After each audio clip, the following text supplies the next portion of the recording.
नमस्कार। प्रस्तुत है हिंदी साहित्य की जानी मानी लेखिका उषा प्रियंवदा द्वारा लिखी हुई एक कहानी नींद। आज की रात किसी होटल में काटनी पड़ेगी, यह कहकर वह मेरी ओर देखते हैं। मैं चुप हूँ। 150 मील की यात्रा के बाद भी कुछ कहने के प्रति अनिच्छा अभी भी मन में बनी हुई है। वह स्वयं भी कम बोलते हैं। कार चलाते समय तो और भी चुप हो जाते हैं। यह बात मेरे ध्यान में आ चुकी है। सुनो, उन्होंने कहा और इम्पाला की गति को मंद करते हुए सड़क के किनारे रोक दिया।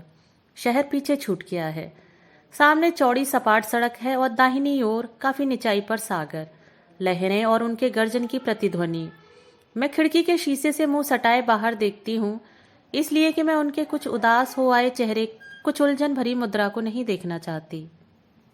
बाहर पानी, केवल पानी, विक्षिप्त लहरें, भीगता हुआ तट और कुछ दूर पर निरुद्देश्य उड़ती हुई सी गलें। उनका जो हाथ मेरी हथेली को पकड़े है पसीजा हुआ है और वह धीरे धीरे कांप रहा है। मेरे प्रथम स्पर्श से किसी पुरुष में ऐसी प्रतिक्रिया हो सकती है, यह जानकर मुझे मन में कुछ कौतुक होता है, पर मन छूता नहीं। उन्हें आश्वस्त करने के लिए मैंने उनकी ओर देखकर मुस्कराया। इस यात्रा का प्रस्ताव बहुत सहज भाव से दिया गया था और उसी तरह मैंने स्वीकार भी कर लिया। 3 दिन की छुट्टियों में वह उसी ओर जा रहे थे जहां मुझे भी जाना था। 8 घंटे की त्रासद बस यात्रा से मुझे छुट्टी मिलेगी, ऐसा मैंने सोचा था। यदि सुबह चलते तो संध्या तक पहुंच ही जाते, पर निकलते ही देर हो गई थी। जैसा आप ठीक समझें। इतनी देर पहले पूछे प्रश्न का उत्तर मैं अब देती हूँ। पश्चिम में आकाश रक्ताभ हो चला है और अचानक ही दिन भर की गर्मी के बाद मैंने कुछ ठंडा अनुभव की। वह अपनी सीट पर कुछ आगे झुके से बैठे रहे और उनकी घनी भौहें कुछ ऐसे कुंचित हो आईं जैसे वह किसी गहरे सोच में हैं। एकाएक उन्होंने मेरी ओर देखकर पूछा, तुम्हें पहुंचने की कोई जल्दी तो नहीं? नहीं, मेरा उत्तर है। बात ठीक भी है, मुझे अपने डॉक्टर से मिलना है और उसके लिए मेरे मन में कोई उत्कंठा, कोई जल्दी नहीं है। वह इस उत्तर को शायद मेरी स्वीकृति समझें, पर क्या कहें। अंदर मन के दबे हुए कोने में यही आकांक्षा मेरी भी नहीं है। होटल में हमें 2 संलग्न कमरे मिले, बीच में बाथरूम। उसी के द्वारा एक दूसरे के कमरे में आया जा सकता है और चाहने पर द्वार बंद भी किया जा सकता है। मैंने जब अपनी ओर से दरवाजा बंद करना चाहा तो पाया कि उसकी कुंडी टूटी हुई है। शायद यह नियति ही है। रात में सायरन की आवाज से आंख खुलती है, मेरे मुंह से एक लंबी चीख निकल जाती है और मैं बिस्तर पर उठकर बैठ गई हूँ। ऐसे सायरन यहाँ सिर्फ एम्बुलेंसों में होते हैं और तभी सड़क खाली करने के लिए चालू किए जाते हैं जबकि उसमें कोई घायल अस्पताल ले जाया जा रहा हो। मुझे ऐसा लगता है कि मैं स्वयं उस एम्बुलेंस में बैठी हूँ और सामने स्ट्रेचर पर एक घायल शरीर है। मैं झुककर उसे छूना चाहती हूँ, पर मुझे डर है कि कहीं वह ठंडा न पड़ने लगा हो। तुम डर गई? अंधेरे में उनका स्वर सुनकर मैं पूरी तरह आंखें खोलकर आसपास देखती हूँ। शायद सुबह होने वाली है, क्योंकि खिड़कियों के चौखटों के बाहर हल्की हल्की रोशनी सी लग रही है। क्या तुमने कोई दुखद सपना देखा था? हाँ, कहकर मैं बिस्तर से उठ जाती हूँ। सुबह के इस समय बिस्तर बेहद ठंडा लगता है। मैं बहुत कम चीज़ों से डरती हूँ, न रोग से, न गरीबी से, न ठंड से। डरती हूँ तो बस एक लंबी अंधेरी रात के अकेलेपन से, और उससे त्राण के लिए इधर उधर भटकती हूँ। मेरा मनोविद इसे मेरी बीमारी कहता है और वह मेरी चिकित्सा करना चाहता है, जिससे कि मेरी यह भटकन समाप्त हो जाए और मैं फिर से, वह हमेशा फिर पर जोर देता है, किसी और के साथ कहीं घर बसाकर सुख चैन से रह सकूं। अगर यह होटल किसी अस्पताल के पास न होता तो कितना अच्छा होता। तब कोई भी सायरन मेरी नींद न तोड़ पाता। शायद मैं कुछ देर को फिर सो गई, क्योंकि अगली बार जागने पर पाया कि धूप काफी चढ़ आई है। मैं कमरे में अकेली हूँ। तैयार होकर मैं होटल के लाउंज में आई। वहां वह पहले से ही शायद मेरी प्रतीक्षा कर रहे थे। वह मुस्कराए। सुबह के उस उजले आलोक में उनका चेहरा अब रेखाहीन लगता है। हरे रंग की ट्वीड का कोट पहनने से उनकी आंखें अब हरी दिखने लगी हैं। यह मैंने अभी जाना। वेट्रेस मोटे मोटे प्यालों में खूब गर्म कॉफी दे गई। मैं बिना कुछ कहे कॉफी पीने लगी। इस क्षणांश में ही मैं बहुत दूर चली गई। शायद भांप कर उनके चेहरे पर उदास रेखाएं लौट आईं। नाश्ते के बाद हम लोग फिर सड़क पर हैं। व्हील पर सधे हुए हाथ, सामने सपाट सड़क और दो पृथक पृथक मौन। शहर में हम अपराह्न को पहुंचे हैं। मैं YWC पर उतर गई हूँ। मेरे पास केवल एक छोटी सी अटैची है।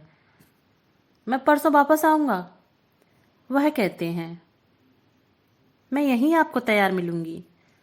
पर यह कहते कहते मेरे अंदर एक बहुत स्पष्ट विचार कौंध जाता है और मैं अनमनी हो जाती हूँ। उनके जाने के बाद मैं अटैची लेकर बाहर आती हूँ। बहुत दिन बाद लौटने पर जाना पहचाना शहर भी अजीब सा लगता है। मैं डॉक्टर के पास नहीं गई। मैं जानती हूँ कि उससे कोई लाभ नहीं, वह मुझे बचाना चाहते हैं, पर मुझे कोई रोग नहीं है। स्वस्थ रोगहीन शरीर है। डॉक्टर के पास अब तक चली ही जाती थी, पर अब मुझे चिकित्सा की जरूरत नहीं। सारे समय मैं उस शहर की सड़कों पर भटकती रहती हूँ। ऊंचे टीले पर बनी अब्राहम लिंकन की कांस्य प्रतिमा को देर तक देखती रही, फिर उसी के पास बैठ गई।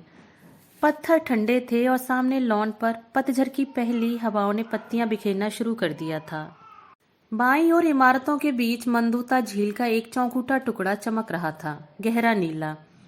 कभी यह सब मेरे जीवन का एक भाग थे और यहाँ बैठे रहने पर भी इस दिन इस सब से कटे होने का भाव मेरे मन में है। मेरे पर्स में पैन एम का एक लिफाफा है जिसमें मेरे स्वदेश वापस जाने का टिकट है, एक नई खुली ड्राई क्लीनिंग की दुकान के कुछ मुफ्त कूपन है और डॉक्टर का कार्ड है जिसमें आज के दिन किसी भी समय आकर मिलने का आग्रह है। सामने दूर काफी नीचे सड़क पर मोटर और बसें लगातार आती जाती दिखाई दे रही हैं। जिन पत्थरों पर मैं बैठी हूँ वे ठंडे होते जा रहे हैं। मैं ठंड से नहीं डरती, केवल रात से डरती हूँ, अकेली अंधेरी लंबी रात से। मैं अब उठकर चलने लगी हूँ। पैर अपने आप उस गली की ओर मुड़ गए जहां हम रहा करते थे। यह मकान अब रहने लायक नहीं है। कुछ दिनों में ढहा दिया जाएगा क्योंकि सड़क के उस पार कॉलेज क्लब नाम का एक बार है और उसके ग्राहक इतने बढ़ गए हैं कि उनकी मोटरों के लिए जगह कम पड़ने लगी है। इसलिए यह मकान गिरा दिया जाएगा जिससे कि कॉलेज क्लब में अधिक से अधिक लोग आएं और निश्चिंत रूप से बैठ सकें क्योंकि उनकी मोटरों के लिए पर्याप्त जगह हो जाएगी। यह मकान हमारे लिए एक मित्र ने ढूंढा था। इस शहर में आने से पहले उन्हें लिखा गया था कि जो भी घर हो यूनिवर्सिटी लाइब्रेरी के अत्यंत निकट हो। यह घर लाइब्रेरी के ठीक सामने था। कुछ दिन पहले शायद इसके खिड़की दरवाजे तोड़ दिए गए हैं जिससे कि कोई इसमें अवैध रूप से रह न सके। पर मुझे ठंड लग रही है और मैं अंदर जाना चाहती हूँ क्योंकि यह घर था। चारों ओर कांच ही कांच है। मैं सावधानी से चप्पल उन पर रखकर अंदर घुस आई हूँ। बाईं ओर तुम्हारी स्टडी थी, उसमें तुम्हारी कुर्सी अब भी टूटी पड़ी है, औंधी। मैं झुककर उसे सीधी करना चाहती हूँ पर वह बार बार गिर पड़ती है। जमीन पर पुराने अखबारों और कागजों का ढेर है, उन्हें फेंके भी कौन। और पूरे दिन के बाद मैं अब थोड़ी स्वस्ति अनुभव करती हूँ। बिखरे हुए कांच पर सावधानी से चप्पलें रखती हुई सीधी ऊपर चली जाती हूँ। यह अच्छा ही है कि सीढ़ियां अभी नहीं तोड़ी गई। एक बार बढ़ई किसी काम के लिए आया था। उसने सीढ़ियों पर हथौड़ी से ठक ठक करते हुए कहा था, बहुत पुराने और बढ़िया ओक की लकड़ी है, आजकल तो दुर्लभ ही है। वही सीढ़ियां, वही दूसरी मंजिल पर शयन कक्ष और सटा हुआ स्नान घर। स्नान घर की अलमारी खोलती हूँ तो उसमें 2-3 कर्लर व नेल पॉलिश की खाली शीशी पड़ी दिखाई देती हैं। नाम है नियरली न्यूड। शीशी वापस फेंक देती हूँ। शयन कक्ष की 2 दीवारों में लंबी लंबी खिड़कियां हैं। यहाँ भी वही हॉल है, हर कांच टूटा हुआ है। कमरे के बीचों बीच कास्ट भूमि पर एक गद्दा पड़ा है, मेरा खरीदा हुआ गद्दा। मैं घुटने मोड़कर उस गद्दे पर बैठ गई और दीवारों को देखने लगी। चारों ओर सन्नाटा है। सन्नाटे के मध्य एक ढाया जानलेवा घर।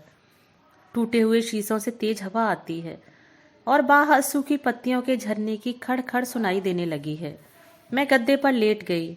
नहीं, मैं रुग्ण नहीं हूँ, न मुझ में कोई मानसिक विकृति है। वह डॉक्टर मेरा मनोविद झूठ कहता है। मैं पूर्णतया स्वस्थ हूँ। मैं केवल साथ ढूंढती हूँ, कंपेनियनशिप, तुम्हें जिलाए रखने के लिए। तुम, मैं, वह और न जाने कितने चेहरों की पांत। मेरा मन स्मृतियों के दाने चुगने लगा है। नहीं, मैं कुछ नहीं सोचूंगी। फिर मैं उठकर बैठ जाती हूँ और अपना पर्स खोलकर सब शीशियां निकालती हूँ। रंग बिरंगी गोलियां, न जाने कब से इन्हें एकत्रित कर रही हूँ। गुलाबी और सलेटी कैप्सूलों से दर्द मिटता है। छोटी छोटी लाल गोलियां नींद लाने की हैं, सफेद गोलियां पानी यहाँ कहाँ होगा। फिर भी धैर्य पूर्वक मैं एक एक करके सभी गोलियां निगल रही हूँ। मेरा शरीर एक उत्तेजना, सुख मिश्रित रोमांच से कांप रहा है। और तब नींद। दोस्तों, अभी आप सुन रहे थे उषा प्रियमंदा द्वारा लिखी हुई कहानी नींद। कहानी पसंद आई हो तो चैनल को सब्सक्राइब और वीडियो को लाइक और शेयर जरूर करें। कहानी सुनने के लिए धन्यवाद।